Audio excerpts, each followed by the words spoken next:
Égua Podcast no ar. Como foi que tu começou a manjar o teu filho e tal?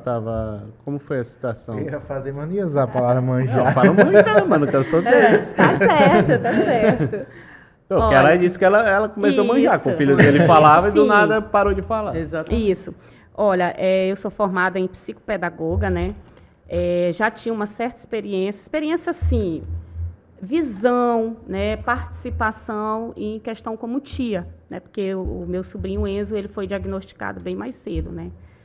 E eu já era mãe da Isabela Vitória, então a gente já pega a manha, como nossa amiga aqui, a gente já vai manjando situações como mãe.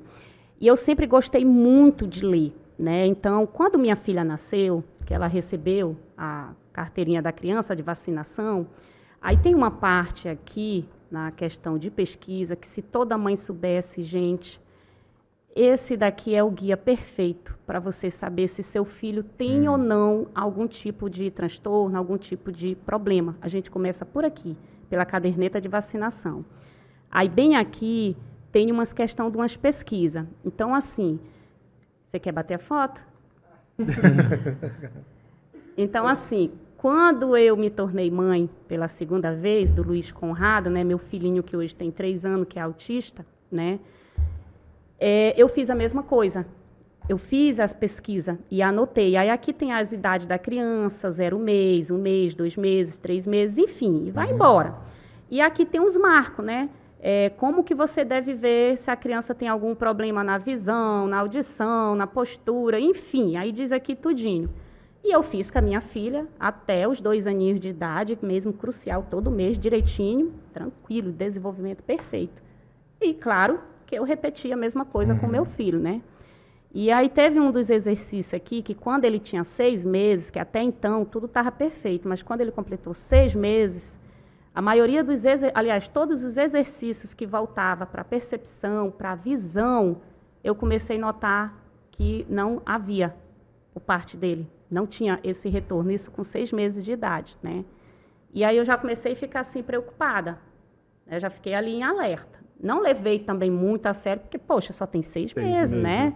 Ainda tem muito desenvolvimento aí pela frente. Mas até então o resto tudo tranquilo, não tinha nada que me assustasse.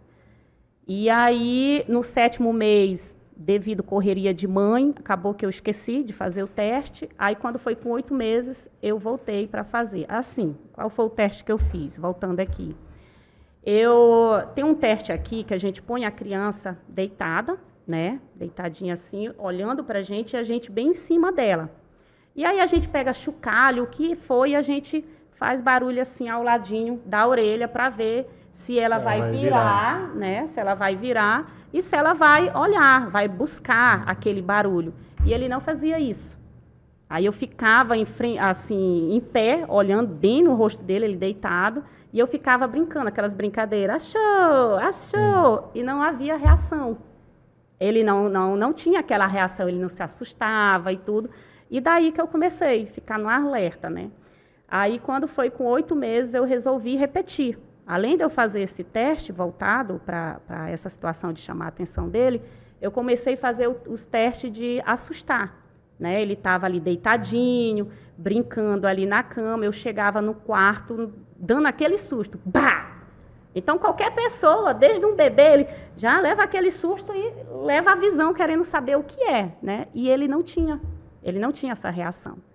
Aí, quando eu fiz isso, que ele tinha 8 meses, eu disse, peraí, tem alguma coisa errada aqui, isso não está normal. Mas suspeitava já que era autismo ou não? Não, eu não tinha, ainda não tinha me vindo na cabeça que era isso, né? Mas eu sabia que tinha alguma coisa errada e que eu precisava ficar em alerta observando. E aí eu comecei a ficar em alerta, observando, aí foi quando ele já começou, que ele já estava falando aqueles babujadozinhos de bebê, né? Babá, bebê, tudo isso ele fazia. Mas aí, quando ele completou 8 meses, começou a sumir. Começou a ficar só coisas assim, não tinha mais aquele babá, tipo, querendo chamar mamã, papá, já foi sumindo. E quando ele foi chegando perto dos 10 meses, aí ele começou já a andar, né? O engatinhar, essas coisas, tudo perfeito. Aí ele começou a andar, e eu comecei a ver que era muito de ponta de pé. ficava muito de ponta de pé, e além de ficar de ponta de pé, ele ficava rodando, né? Ele dava aquelas rodadas muito de ponta de pé, não seguia a visão, não levava o susto. E aí, o pouco que ele estava falando, que quando chegou perto dos 10 meses, ele já estava falando papá, mamã, não falava mais, acabou, sumiu, desapareceu, né? E aí, uma irritabilidade, começou aquela irritabilidade, não dormia. Quando eu digo não dormia, eu não quero dizer assim, literalmente, não dorme, não é isso. Mas tinha dificuldade. Era questão de cochilos, né? Tirava ali uns cochilos de meia hora, aí acordava, ficava 1 hora acordado, voltava. Eu sei que eu passei mais de ano sem ter qualidade de sono na minha vida. Não dormia muito bem de jeito nenhum. Primeiro que era um bebê, né? A gente já tem essa preocupação. E segundo, porque ele se acordava demais. Ele dormia um pouco mais durante o dia do que durante a madrugada. E aí, quando ele completou 10 meses... Eu mesmo, como mãe, como já com certa experiência, porque eu trabalhei em escola pública como diretora, né? Eu vi várias situações, já tinha a situação do meu sobrinho. Então, quando ele chegou aos 10 meses, eu parei, olhei e disse, meu filho é autista. Aí eu cheguei para a minha família, né, e disse, gente, o Conrado é autista. Né? O meu marido, de imediato, disse que eu era louca, que eu estava botando doença no meu filho, né? Que eu era louca, que eu estava botando doença nele. Coisa que foi do momento, né? Porque é um choque. Quem é que quer? Ainda mais ele, que o sonho dele era ter um filho homem, né? Aí veio o filho homem, porque na família da minha sogra é tudo mulher. Não tinha um neto homem. O Luiz Conrado é o primeiro, né? Então, era o sonho dele, era este homem. E aí, acontece isso, né? Então, ele ficou bem frustrado, começando a ter uns problemazinhos, e eu voltei para a minha família e falei, gente, nós temos mais um integrante da família que é autista, que é o Conrado. Aí minha mãe, meu pai, não, minha filha, isso é coisa tua. Menino aqui normal. Eu disse, é porque vocês não convivem, gente. Uma coisa é você ficar ali 1 hora, meia hora, outra coisa é você passar o dia, que é quando você vai ver todas as situações, né? E aí deu certo que nesse mesmo período que eu mesmo laudei o meu filho, nós tivemos que fazer uma reforma na minha casa e não tinha condições de eu ficar lá com meus filhos, eu tive que ir para a casa dos meus pais, né? Nós se mudamos para lá por um período de uns 3 meses, alguma coisa.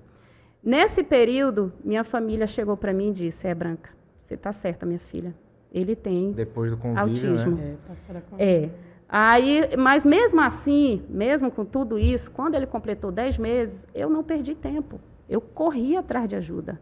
Só que aqui em Capitão Poço, no momento, estava um problema, né? Porque estava sem fono, a fono tinha ido embora para o Garrafão, era um momento que estava na criação lá do C, estava em reforma e tudo. E foi um pouco difícil para mim, nesse primeiro momento, porque tem toda uma demanda também, né? Ali não é um atendimento só para o autista, é para todas a comunidade pocense, pessoas com deficiência, então tem toda uma demanda. Mas eu fui correndo, fui procurando particular, e aí foi quando eu descobri o ICECAP, né? Que é o centro lá onde nós temos a pastora Thaísa à frente do projeto, e que projeto maravilhoso. E lá foi quando eu conheci a Elizabeth, que é a fono, e com todo o tratamento, e depois a doutora Carla, que na verdade não é a doutora, é a nossa psicóloga, né? Uma pessoa incrível, se ela estiver aqui me assistindo, eu gostaria até de aproveitar e mandar um abraço para ela, porque ela foi uma pessoa muito importante, e né? Porque ela continua no tratamento do meu filho. E eu tenho muito a agradecer a ela e todos eles. Então, eles chegaram para mim e disseram, né? Porque até então eles pensavam que eu ainda... E disseram, Diane, o seu filho é autista. Eu disse, não, doutor, eu já sei disso. Eu só quero saber o que é que eu tenho que fazer para me ajudar meu filho. Na verdade, eu sempre soube que ele tinha um problema, eu só queria saber o que era. E aos 10 anos eu descobri que era o autismo, mas ele tem uma outra coisa que eu também preciso saber o que é que eu não sei. Meu filho não senta, é uma adrenalina fora do normal que eu não consigo entender. Meu filho só vivia caindo, gente. Eu fazia de um tudo, mas ele era queda por cima de queda. Literalmente, meu filho não sentava. Não é porque ele não sabia sentar, é porque a adrenalina era tão grande que ele não conseguia ficar quieto. Imperativo. Né? Era fora do normal, era em cima de uma mesa, era em cima do sofá, era pulando, ele não se aquietava. E eu precisava de ajuda. Aí eu sei que quando foi com 11 meses, eu consegui a tão sonhada consulta com o neurologista, né? E aí foi feito o exame. Até então, tudo para mim estava totalmente aceitável. As pessoas chegavam perto de mim, porque tem muita gente que tem medo, tem receio de chegar assim numa mãe, porque não é toda mãe que aceita uma situação dessa tão fácil, né? Querem esconder, não aceita, tem toda uma situação. Já eu não, foi diferente. Eu entendi, eu compreendi e eu aceitei.